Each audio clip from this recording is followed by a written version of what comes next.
پرسوں ایک شخص آیا، کہنے لگے کہ میں بہت پریشان ہوں، میری ایسے سے مقام سے گھر پہ پہلے حالات بہت اچھے تھے، پہلے 32,000 روپے کی جاب پہ لگا ہوا تھا، جیسے ہی ہم نے اپنا گھر بنایا اس کے بعد والد صاحب بستر پہ پڑ گئے، اس کے بعد میں نوکری سے نکل کر 10,000 کی نوکری پر آ گیا، ایسے سے حالات خراب ہیں میرے، کوئی وظیفہ بتا دو۔ میں نے کہا نماز پڑھتے ہیں آپ؟ کہنے نماز تو نہیں پڑھتا۔ قرآن پڑھتے ہو؟ کیا کبھی کبھار پڑھ لیتا ہوں۔ میں نے کہ جو مین مقصد ہے، جو مین وظیفہ وہ تم کر نہیں رہے، میں چھوٹا موٹا وظیفہ لکھ کے دوں گا، اس نے تو اثر ہی نہیں کرنا۔ وہ کہنے لگا وہ کیسے؟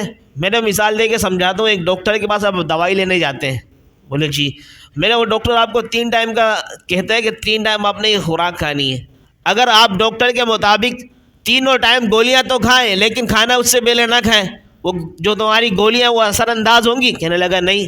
میں نے کیوں؟ اس لیے کہ اندر کچھ ہے ہی نہیں، میں نے بھی آئی نہیں۔ اسی طریقے سے جو میں وظیفہ آپ کو دوں گا وہ مستحب درجے کا ہے، ایک نفلی درجے کا ہے، وہ اثر ہی نہیں کرے گا جب تک کہ تمہارے پاس فرائض نہیں ہے، نماز نہیں ہے، قرآن نہیں ہے، زکوٰۃ نہیں ہے۔ پھر میں نے کہا زکوٰۃ دیتے ہیں آپ؟ کہنے لگے کہ ہمارے گھر پہ آگ بھی لگ گئی تھی۔ پھر فوراً ہم نے تو روایت میں پڑھا ہے کہ زکوٰۃ جب نہیں دیتا انسان، اس کے کبھی گھر میں آگ لگ جائے گی، کبھی دکان میں لگ جائے گی، کبھی معاملات خراب ہو جائیں گے، کبھی کاروبار بالکل ختم ہو جائے گا، اس لیے کہ مال پڑا ہوا ہے ہمارے مال کے اندر غریبوں کا، ہم غریب کو تو نہیں دیتے، غریب ہم سے نکالنا نہیں جانتا، لیکن رب کریم تو غریب کا بھی مالک ہے نا، وہ نکالنا جانتے۔ میرے واجب الاحترام، قابل عزت تکریم معزز دوستوں، بزرگوں اور نوجوان ساتھیوں،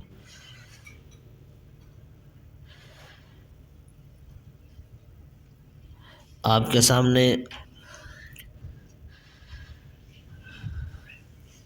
آج ایک ایسی بات لے کر حاضر ہوا ہوں کہ جس بات کے لیے، جس مقصد کے لیے اللہ کریم نے ہمیں یہاں پر بھیجا ہے، ہر ایک بندہ جانتا ہے، اور اگر نہیں جانتا تو اس کے لیے بھی جاننا اور پہچاننا بہت آسان ہے کہ اللہ تعالیٰ ایک جگہ فرماتے ہیں کہ وما خلقت الجن والانس الا لیعبدون۔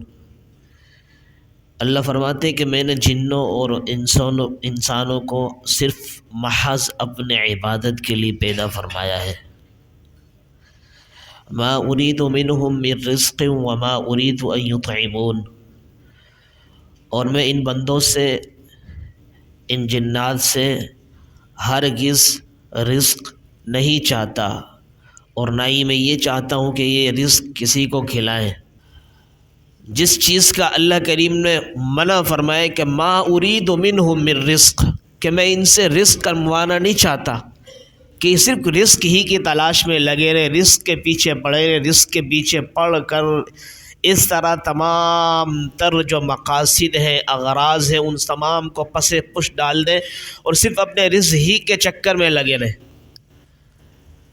اللہ تعالیٰ کتنی وضاحت سے، کتنی صراحت سے، یقین کریں کہ اگر اس ترجمے کو سمجھ لینا آپ، قرآن کی جو یہ آیت اس کی تشریح کی طرف نہ بھی جائیں تو آپ خود بخود سمجھتے چلے جائیں گے اللہ کریم نے فرمایا کتنا صاف ستھرا ہے کہ وما خلقت الجن والانس، کہ میں نے جنوں کو اور انسانوں کو پیدا نہیں کیا الا لیعبدون، صرف اور صرف، یا اللہ حصر پیدا فرما کر، تاکید پیدا فرما کر فرما رہے ہیں کہ اپنی عبادت کے لیے پیدا کیا صرف، اور مزید اللہ کو معلوم تھا، تو اللہ تو ہر ایک بندے کے دلوں کے بھید سے واقف ہے نا، تو اللہ تعالیٰ نے یہ 1400 سال پہلے، 1500 سال پہلے جب اپنا قرآن نازل فرما رہے تھے اپنے محبوب پر، اسی وقت اللہ نے یہ فرما دیا تھا ما اريد منهم من رزق۔ اللہ کو معلوم تھا کہ یہ جو امت آئے گی نا، یہ جس امت کو میں پیدا کر رہا ہوں، یہ رزق کے پیچھے بڑھ جائے گی، یہ صرف اور صرف تمام تر مقصد کو سمجھے گی، تو رزق کو سمجھے گی کہ ہمارا رزق کمانا، دنیا کے اندر پیٹ بھرنا، دنیا کے اندر اپنے پیٹوں کے اندر آگ کو ڈالنا، بس یہی ہمارا مقصد ہے۔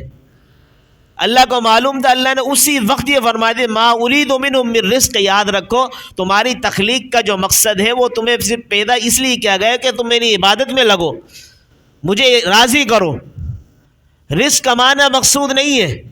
اللہ خود فرما رہے ما اريد، میں نہیں چاہتا تم سے رزق کمانا، وما اريد ان يطعمون، نہ یہ چاہتا ہوں کہ تم مجھے رزق کھلاؤ، کہ مجھے کوئی رزق کھانے کی ضرورت ہے۔ اللہ فرماتے ہیں ان اللہ هو الرزاق، رزق دینے والا تو میں ہوں، رزق کو پیدا کرنے والا میں ہوں، جس کے لیے پیدا کیا ہے ان کو پیدا کرنے والا بھی میں ہوں۔ لیکن آج انسان اس پیٹ کے چکر میں، اس رزق کے چکر میں اتنا اللہ کریم کو فراموش کر بیٹھا ہے کہ خدا کی قسم بس کیا سمجھے۔ ہر طرف دیکھو، ہر طرف دیکھو، جو بھی آتا ہے وظیفہ بتا دو، جو بھی آتا ہے وظیفہ بتا دو، بھئی کیا کاروبار نہیں چلتا، جو بھی آتا ہے وظیفہ بتا دو کہ گھر کے اندر تنگی ہے، کس اعتبار سے؟ معاشی اعتبار سے۔ جو بھی آتا ہے کہ کوئی وظیفہ بتا دو۔ اس سے پوچھا، میں پرسوں ایک شخص آیا، کہنے لگے میں بہت پریشان ہوں، میری ایسے مکان سے گھر پہ پہلے حالات بہت اچھے تھے، پہلے 32,000 روپے کی جاب پہ لگا ہوا تھا، جیسے ہی ہم نے اپنا گھر بنایا اس کے بعد والد صاحب بستر پہ پڑ گئے، اس کے بعد میں نوکری سے نکل کر 10,000 کی نوکری پر آ گیا، ایسے حالات خراب ہیں میرے، کوئی وظیفہ بتا دو۔ میں نے کہا نماز پڑھتے ہیں آپ؟ کہہ رہے نماز تو نہیں پڑھتا۔ قرآن پڑھتے ہو؟ کیا کبھی کبھار پڑھ لیتا ہوں۔ میں نے کہ جو مین مقصد ہے، جو مین وظیفہ وہ تم کر نہیں رہے، میں چھوٹا موٹا وظیفہ لکھ کے دوں گا، اس نے تو اثر ہی نہیں کرنا۔ وہ کہنے لگا وہ کیسے؟ میں نے مثال دے کے سمجھاتا ہوں، ایک ڈاکٹر کے پاس آپ دوائی لینے جاتے ہیں، بولے جی، میرا وہ ڈاکٹر آپ کو 3 ٹائم کا کہتا ہے کہ 3 ٹائم آپ نے یہ خوراک کھانی ہے، یہ گولیاں آپ نے لینی ہے 3 ٹائم، صبح دوپہر اور شام، صبح ناشتے کے بعد، دوپہر میں کھانے کے بعد، رات کو کھانے کے بعد۔ اگر آپ ڈاکٹر کے مطابق 3 ٹائم گولیاں تو کھائیں لیکن کھانا اس سے پہلے نہ کھائیں، وہ جو تمہاری گولیاں وہ اثر انداز ہوں گی؟ کہنے لگا نہیں۔ میں نے کیوں؟ اس لیے کہ اندر کچھ ہے ہی نہیں، میں نے بھی آئی نہیں۔ اسی طریقے سے جو میں وظیفہ آپ کو دوں گا وہ مستحب درجے کا ہے، ایک نفلی درجے کا ہے، وہ اثر ہی نہیں کرے گا جب تک کہ تمہارے پاس فرائض نہیں ہے، نماز نہیں ہے، قرآن نہیں ہے، زکوٰۃ نہیں ہے۔ پھر میں نے کہا زکوٰۃ دیتے ہیں آپ؟ کہنے لگے کہ ہمارے گھر پہ آگ بھی لگ گئی تھی۔ پھر فوراً ہم نے تو روایت میں پڑھا ہے کہ زکوٰۃ جب نہیں دیتا انسان، اس کے کبھی گھر میں آگ لگ جائے گی، کبھی دکان میں لگ جائے گی، کبھی معاملات خراب ہو جائیں گے، کبھی کاروبار بالکل ختم ہو جائے گا، اس لیے کہ مال پڑا ہوا ہے ہمارے مال کے اندر غریبوں کا۔ ہم غریب کو تو نہیں دیتے، غریب ہم سے نکالنا نہیں جانتا، لیکن رب کریم تو غریب کا بھی مالک ہے نا، وہ نکالنا جانتے ہیں۔ وہ کس طرح نکالتا ہے پھر وہ اللہ خود جانتا ہے۔ تو اس لیے کہنے لگا آگ، میں نے کہا آپ کے پاس مال تھا، والدہ کے پاس کچھ، میں نے کہا سونا یا گولڈ وغیرہ رکھا ہوا ہے؟ کہا ہے رکھا ہوا ہے۔ زکوٰۃ نکالی ہے؟ کہا کہ والدہ نکالتی رہتی ہے۔ میں نے والدہ کس طرح نکال؟ بولے ایسے روزانہ کبھی 10-20 روپے فقیر کو۔ میں نے اس کو زکوٰۃ نہیں کہتے بھائی، میں نے زکوٰۃ کہا جاتا ہے سالانہ ایک سال کے اندر جتنا مال ہوتا ہے اس کے مطابق نکالی جاتی ہے 40%۔ اب یہ تو ہمارے معاملات ہیں، اندرونی کھانا، ہمارے یہ اس طرح کے معمولات کے اندر زندگی بسر کر رہے ہیں ہم۔ پھر ہم کہتے ہیں ہمارے حالات ٹھیک نہیں ہیں۔ خود نے حالات خراب کیے ہوئے، خود نے حالات۔ کوئی بھی بندہ کسی کو ہلاکت میں نہیں ڈالتا، خود ہی اپنے ہاتھوں سے اپنے آپ کو ہلاکت کے دلدل میں ڈالتے ہیں انسان۔ اللہ خود فرماتا ہے وَلَا تَحْلِقُوا وَلَا تُلْقُوا بِأَيْدِيكُمْ إِلَى التَّهْلُكَةِ، کہ تم اپنے ہاتھوں کے ذریعے سے اپنے آپ کو ہلاکت میں مت ڈالو۔ ہر ایک بندہ چاہتا ہے کہ یار میں بہت بڑا اچھا خاصا کمانے والا، اچھا خاصا لینڈ لارڈ، اچھا خاصا مالدار، غنی بن جاؤں، لیکن پیچھے غنی بننے کے جتنے بھی اللہ تعالیٰ نے وہ چیزیں رکھی ہیں اس پر عمل کرنے کے لیے کوئی بھی آمادہ نہیں ہے۔ اللہ خود فرماتے ہیں کہ 5 وقت کی نماز کی پابندی کرو گے تو میں تمہیں یہ سے دوں گا رزق۔ نماز پڑھنے کے لیے نہیں آتے۔ میں چھوٹی سی مثال دیتا ہوں، خدا کی قسم یہ المیہ ہے، ہر ایک بندہ سوچے اس بات پر۔ آج ہمارا بچہ اگر 15 سال کا 16 سال کا ہے نا، اس کو اگر ہم نے کسی کام پہ لگا دیا ہے، اس کا اٹھنے کا ٹائم ہے 11 بجے، 11 بجے اس کو اپنے کام پہ جاب پہ پہنچنا ہے، اس کو 10:30 بجے اس کی والدہ 10 بجے اور 9:30 بجے سے اٹھانا شروع کر دیں گے، اس لیے کہ جاب پہ اس کو جانا ہے۔ 9:30 ہو گئے، 10 ہو گئے، 10:30 ہو گئے، 10:30 کے بعد پورے الفاظ تبدیل ہو جاتے ہیں، والدہ کے گالی کی طرف آ جاتی ہیں، سختی کے الفاظ لے کر آ جاتی ہے کہ تمہارے جاب پہ جانے کے لیے تاخیر ہو رہی ہے، تم اٹھ نہیں رہے، کیوں نہیں اٹھ رہے؟ غصہ ہو جاتی ہے، برا بھلا کہنے پر آمادہ ہو جاتی ہے۔ لیکن یہی بچہ 15 سال کا فجر کی نماز کے لیے ایک مرتبہ بھی ماں یوں ہلاتی نہیں کہ بیٹا فجر کی نماز کے ٹائم میں اٹھ جاؤ۔ پھر ہم ان اولاد سے اپنے مستقبل کے لیے، روشن مستقبل کے لیے سوچیں، اور اس طرح کے مقاصد کے حوالے سے اپنے دل کے اندر تصورات رکھیں تو خدا کی قسم یہ تو بالکل کلّا و حاشا ہرگز ایسے ہونے والا نہیں ہے. کل یہی اولاد ہمیں گریبان سے پکڑ کے باہر نکالے گی, ہمارے سر پر جوتے ماریں گی, پھر ہم علماء کے پاس آتے ہیں اولاد سے ہمیں فائدہ ہی نہیں ہو رہا. ان سے پوچھو کہ اسٹارٹنگ کے اندر شروع کے اندر تم نے کیا تربیت کی تھی, نماز کی طرف آمادہ کیا تھا, نماز پڑھتی ہے اولاد کیا نہیں, کہ آپ خود پڑھتے ہیں کیا نہیں, خود بھی نہیں پڑھتے اولاد بھی نہیں پڑھتی, پھر کیا ہوگا, کچھ بھی نہیں ہوگا.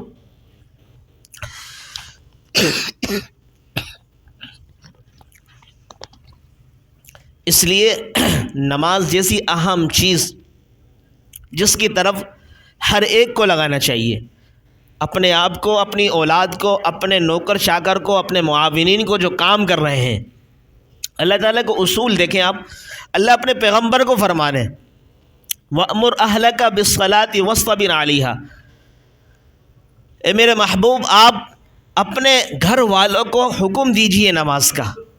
آگے فرمایا وَاصْطَبِرْ عَلَيْهَا, اور آپ بھی اس پہ قائم رہیے, اس پر استقامت پذیر رہیے, اس سے پیچھے مت ہٹیے. آپ نے بھی نماز پڑھنی, اپنے گھر والوں کو بھی اس بات پر آمادہ کرنا ہے اور تیار کرنا ہے. آگے فرمایا لا نسألک رزقا, ہم رزق کا آپ سے سوال نہیں کرتے, نحن نرزقک, ہم خود آپ کو رزق دیں گے. آپ دیکھیں ایمانداری سے بتانا اپنے دل پہ ہاتھ رکھ کر, ایک بندہ بہت پریشان ہوتا ہے, کاروبار ختم ہو گیا, کوئی جاب اس کو میسر نہیں ہے, نوکری نہیں مل رہی, کوئی عالم کے پاس آتا ہے, اس کو کہتے ہیں اب نمازوں کی پابندی شروع کریں, اللہ آسانی فرمائیں گے. وہ 2 دن 3 دن 4 دن 5 دن نمازیں شروع کرتا ہے, اللہ کی قسم 6ٹھے دن 7ویں دن اس کی نوکری کی طرف سے کہیں نہ کہیں آفر آ جاتی. ایسا ہوتا ہے. اس کے بعد جیسے ہی اس کی نوکری لگی بس اللہ کو بھول گیا, ختم. ایسا ہوتا ہے یا نہیں ہوتا؟ اس کو کیا مطلب ہے, اس کو کیا کہتے ہیں, اس کا مطلب کیا ہے, مطلب پرست. مطلب جیسے نکلا ختم. اس کے بعد اللہ تعالیٰ کے قبضے قدرت میں نا آپ نے اللہ سے راضی کر کے اللہ کو راضی کیا اور اپنی جاب لگوا لی, تو اللہ کریم دوبارہ نہیں ہٹا سکتے آپ کو. اللہ کی قسم اللہ کو ہرگز ہماری عبادت کی ضرورت نہیں ہے کہ اس سے نعوذ باللہ ہم یہ سمجھیں اپنے دل کے اندر کہ اللہ کو ہماری عبادت کی ضرورت ہے تو ہم اللہ تعالیٰ کو فائدہ پہنچا رہے. پوری زمین و آسمان بھر جائے عبادت کے لیے, اللہ تعالیٰ کی جو شائن اس میں ذرہ برابر بھی ایک نمبر کا اضافہ نہیں ہو سکتا. پوری دنیا کے زمین و آسمان سارے کے سارے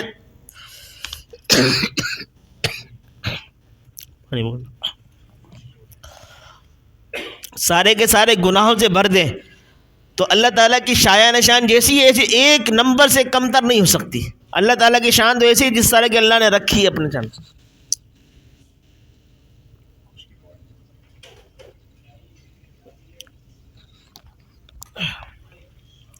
تو اس لیے میرے عزیزو ہمیں نماز کی پابندی کرنی چاہیے. نماز جیسی اہم ترین اللہ تعالیٰ کی طرف سے تحفہ ہے. آپ اس کی طرف اگر تھوڑا سا غور کریں تو آپ کو پتہ چل جائے گا کہ جتنی بھی اللہ تعالیٰ کی عبادات ہیں, جتنے احکام اللہ نے نازل فرمائے نا, وہ اس دنیا میں اس زمین پر کیے ہیں. لیکن نماز جیسا بہترین تحفہ اور یہ حکم اللہ نے اپنے محبوب کو اپنے پاس بلا لیا کہ ایسا بہترین تحفہ دینے لگے اللہ تعالیٰ. اور یہ نمازوں کا تو اتنا آسان نسخہ ہے, اتنا آسان. 5 وقت کی نماز ہے اور ایک ساتھ بھی نہیں ہے, وقفے وقفے سے. فجر کی نماز دیکھو, اس کے بعد ظہر کی نماز 4 5 6 گھنٹے کے بعد ہے, اس کے بعد عصر میں دوبارہ وقفہ آ گیا 2 3 گھنٹے کا, پھر مغرب میں 1.5 گھنٹے کا وقفہ, 1 گھنٹے کا وقفہ, پھر عشاء میں 1.5 گھنٹے کا 1 گھنٹے کا وقفہ. دیکھو اللہ تعالیٰ کتنے اپنے بندے سے پیار کرتے ہیں کہ میرا بندہ ڈسٹرب بھی نہ ہو, پریشان بھی نہ ہو, بوریت کا شکار بھی نہ ہو جائے. اس کے باوجود تمام تر سہولیات کے باوجود اگر آدمی اللہ کی طرف متوجہ نہیں ہوتا, اللہ ناراض ہوتے کہ اس کو سب کچھ دیا ہے, سب کچھ عطا کر دیا ہے, اس کے باوجود اتنا ناقدرہ ہے یہ. تو اللہ تعالیٰ کی ہم پر بہت زیادہ مہربانی ہے. جیسے گزشتہ کل الیکشن وغیرہ ہو رہے تھے, ہر ایک کے کان, ہر ایک کی آنکھیں, ہر ایک کے دل و دماغ اس طرف رکھے ہوئے تھے کہ نتیجہ کیا آتا ہے. نتیجہ تو ہمارے سامنے ہی, ہمارے اعمال, اعمالکم اعمالکم, کہ تمہارے اعمال, تمہارے جو کرتوت ہیں وہ سارے کے سارے تمہارے وہی حکمران ہیں.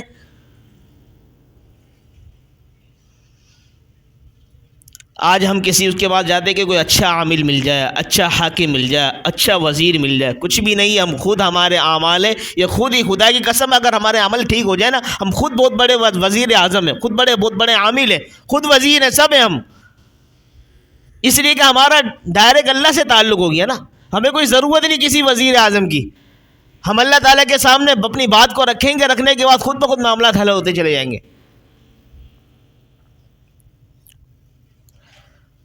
بس میرے عزیزو، اللہ تعالیٰ کو راضی کرنا ہے. اللہ کو راضی کریں گے نمازوں کی صورت میں.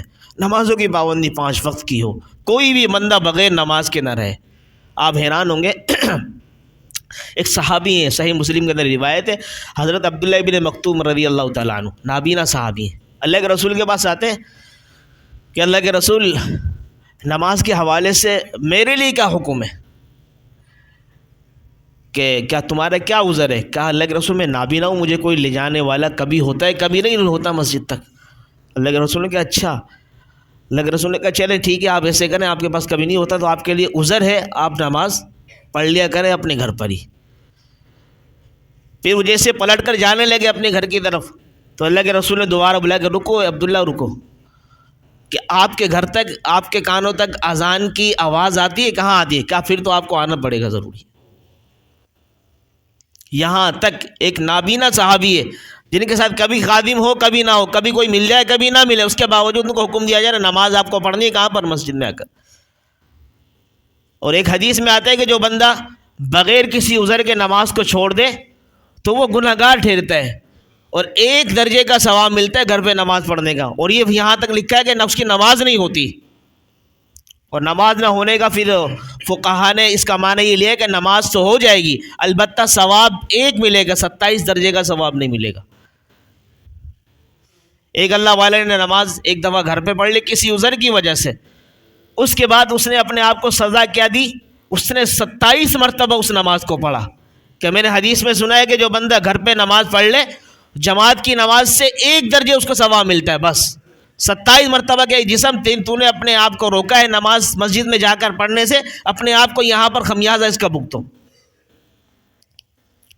تو اپنے آپ کو اگر اس طرح عادی بنائیں گے، انشاءاللہ العزیز ہماری جو یہ جسم ہے نا، ہماری جو ہڈیاں ہیں، اس کی طرف متوجہ ہو جائیں گی. کل پھر ہم نماز عادی بن جائیں گے تو کل انشاءاللہ العزیز جب تک نماز ہی پڑھیں گے ہمیں سکون نہیں ملے گا، اطمینان نہیں ملے گا، راحت نہیں ملے گی. فجر کی نماز پڑھنی، جب تک فجر کی نماز نہ پڑھ لے جب بندے کو سکون نہیں ملے گا. ظہر کی نماز نہ پڑھ لے سکون نہیں ملے گا.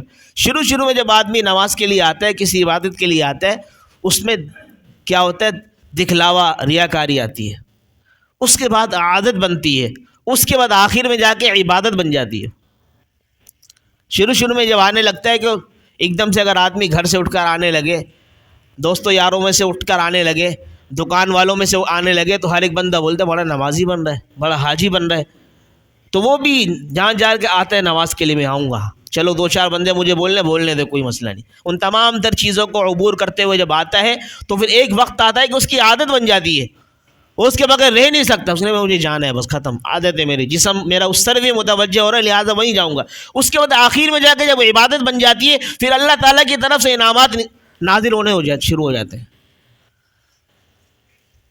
ہم شروع ہی کے اندر ہی جب ہماری عادت بن رہی ہوتی ہے اسی وقت ہم نماز کو چھوڑ دیتے ہیں، یا تو نماز کی طرف آتے ہی نہیں ہیں. اگر آ جاتے ہیں تو کسی کے 2-4 الفاظ بولنے کی وجہ سے اس کو چھوڑ بھی دیتے ہیں کہ نہیں یار یہ مجھے تانے دے رہا ہے، یہ مجھے یہ کہتا ہے، یہ مجھے، اس کو کہنے دے بھائی، اس کی زبان ہے، اس کے اختیارات میں بولنے دو، آپ اپنا کام کریں.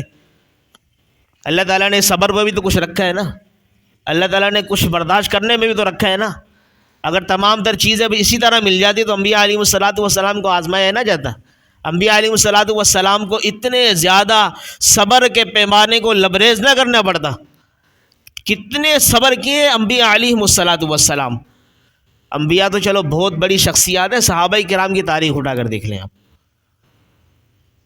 آج ہمارے ذرا سا بھی کوئی کانٹا چھپ جاتا ہے، کوئی ایسے ہی جھوٹے میں ہمیں کوئی 10 روپے والا بم ہمارے سامنے رکھتا ہے کہ بھئی یہ تمہارے سامنے پھاڑ دوں گا، اس ایمان سے پھر جاؤ، تو فوراً خدا کی قسم کلمہ کفر پڑ جائیں گے ہم. لیکن صحابہ کرام کے کہہ کے ہڈیوں کو الگ الگ کیا جا رہا ہے، جسم کے ایک ایک لوتھڑے کو الگ کیا جا رہا ہے، گردنیں کاٹی جائے، تختہ دار پہ لٹکایا جا رہا ہے، حضرت سمیہ کے 2 ٹکڑے کیا جائے، لیکن پھر بھی کہے لا الہ الا اللہ محمد الرسول اللہ. اب اس کو نہیں چھوڑ سکتے. تبھی تو دیکھو نا 1400 سال گزر گئے، آج تک ان کا نام ممبر و محراب اور عوام الناس ان کے نام لے رہی ہے، ان کے نام پر اپنے بچوں کا نام رکھ رہی ہے۔ یہ ان کا صبر تھا، یہ صبر کے پہاڑ بنے رہے۔ آج ہم بھی اگر مسلمان انہی کے نقش قدم پر چلیں گے تو انشاءاللہ العزیز ہم اپنے نام کے لیے تو خیر نہیں، ہمارے کام بھی ہوتے ہوئے نظر آئیں گے، اور اللہ تعالی ہمارے تمام تر جتنے بھی امور دنیا اور آخرت کے ان تمام کے اندر آسانی عطا فرما دیں گے۔ آج ہم جو پریشان ہیں ہمیں انگریز کے طرز پر، صحابہ کے طرز پر نہیں ہے، آج ہمیں باطل کے طرز پر، انبیاء علیہم الصلاۃ والسلام کے طریقے پر نہیں ہے۔ انبیاء علیہم الصلاۃ والسلام نے تو کسی نے بھی اللہ کے حکم کی نافرمانی، صحابہ نے کسی میں اللہ کے حکم کی نافرمانی نہیں کی، لیکن آج ہم ہر موڑ پہ، ہر لمحہ، ہر آن، کوئی ایسا وقت نہیں ہوتا جہاں پر ہم غلطیاں نہیں کر رہے ہوتے۔ نقصان جو بندے کو جس کا موقع مل رہا ہے اس کے اندر وہ ڈنڈی مارتے چلا جا رہا ہے۔ ہر بندہ 5 وقت کی نماز کی پابندی کرے اور اپنے کاروبار کو حلال طریقے سے کرے۔ نماز کا وقت ہو جائے، جب کوئی کسٹمر ہو اس کو منع کر دو، بھائی میں نہیں جاتا، میں اپنی نماز کے لیے جا رہا ہوں، آپ کی طرف نہیں آ رہا، آپ چھوڑ دوں گا، میں بعد میں آ جانا اگر مجھ سے آپ کو خریدنا ہے۔ آپ اس طرح کر کے تو دیکھیں انشاءاللہ العزیز آپ کے کاروبار میں کیسی برکت ہوتی ہے۔ اردو بازار میں 1-2 مرتبہ جانا ہوا، وہاں پر کئی مکتب ہیں، کتب خانے وہاں پر، تو وہاں پہ کتابیں خریدنے کے لیے جاتے ہیں۔ تو ہمارے یہاں نماز ظہر کی 1:05 پر نماز پڑھ کے ہم یہاں سے 1:20 پہ چلے جائیں، وہاں 1:30 بجے نماز ہے، وہاں میں پہنچا 1:25 پر، تو میں نے کہا مجھے کتابیں چاہیے، انہوں نے کہا ابھی تو نماز کا ٹائم ہو گیا۔ میں نے کہا شٹر کھول کے مجھے دے دے، کہہ رہے نہیں دے سکتے، نماز کے بعد اگر آپ کو آنا ہے تو میری کتابیں زیادہ ہیں، کہا پورے مکتبے کو خرید لیں لیکن ابھی نماز کا ٹائم ہے۔ سبحان اللہ، مجھے اتنی خوشی ہوئی، میں نے کہا اللہ اکبر، حقیقت میں اس طرح اگر لوگ بن جائیں، دکان والے، کاروبار والے، مکتبے والے، کتب خانے والے، تو اللہ تعالیٰ کیسے نظام کو بدلیں گے۔ تو یہ ہوتا ہے، اگر اس طرح اللہ کرے کہ یہ طریقہ کار ہر ایک مسلمان اپنا لے، اللہ کی قسم کسٹمر کون ہے؟ وہ بھی تو مسلمان ہے نا، وہ بھی بولے گا چل میں بھی نماز پڑھ لیتا ہوں یار، چیز تو مجھے خریدنی کون سی، کوئی مارکیٹ میں بند ہو جانا ہے۔ ہر ایک بندہ بس یہ رکھے اپنے دل کے اندر، یہ بس سوچے یار اگر میں نے اس کو چھوڑ دیا نماز کے لیے چلے گیا، یہ آگے چلے جائے گا، جانے تو کوئی مسئلہ نہیں ہے۔ رزق کا اللہ نے وعدہ اپنے ساتھ کر رکھا ہے نا، تمہارے ساتھ کر رکھا ہے، یہ تھوڑی کہ مطلب یہ بندہ تمہارے سے چلا جائے گا کوئی اور نہیں آئے گا، کوئی اور اللہ اس سے اچھا بھیج دیں گے۔ یہ اپنے ارادے کرو، عزم کرو کہ ہم نے کاروبار کو ترجیح نہیں دینی، دین کو ترجیح دینی ہے، اللہ کے اس قرآن کو ترجیح دینی ہے، اللہ کے احکامات کو ترجیح دینی ہے۔ اللہ تعالیٰ سے دعا ہے اللہ ان باتوں پر عمل کرنے کی توفیق عطا فرمائے، اور اللہ تعالیٰ دوسروں تک ان باتوں کو پہنچانے کی توفیق عطا فرمائے۔ وما علینا الا البلاغ۔